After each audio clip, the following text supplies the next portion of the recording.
इमरान खान दा हिफाजती जमानत लई अज लाहौर हाई कोर्ट च पेश होने का इम्कान। लाहौर चेयरमैन तहरीक इंसाफ इमरान खान दा हिफाजती जमानत लई अज लाहौर हाई कोर्ट च पेश होने का इम्कान है।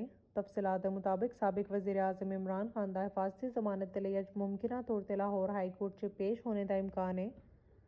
चेयरमैन PTI इमरान खान ने हिफाजती जमानत लई लाहौर हाई कोर्ट तो रुजू किया सी। दरखास्त च इस्तदा की गई सी कि इमरान खान मुतलका अदालत च पेश होने चाहिए ने। अदालत 15 दिन की हिफाजती जमानत मंजूर करेगी। एडवोकेट अजहर सिद्दीक का कहना सी कि इमरान खान के 3 मुकदमात च हिफाजती जमानत की दरखास्तां दायर कीतियां गईयां ने। रजिस्ट्रार हाई कोर्ट ने दरखास्तां ते नंबर लगा दिते ने। तीनों दरखास्तां की समात अज सवेरे होएगी। गुज़िश्ता रोज़ PTI चेयरमैन इमरान खान को गिरफ्तार करने के लिए Islamabad police team Zaman park पहुंचने के मामले ते IG इस्लामाबाद अकबर नासिर का कहना सी कि इमरान खान को गिरफ्तार करने का हुक्म है। इन्हां नूं नोटिस दे दिता गया सी ते पुलिस इन्हां नूं गिरफ्तार करके ही वापस आएगी।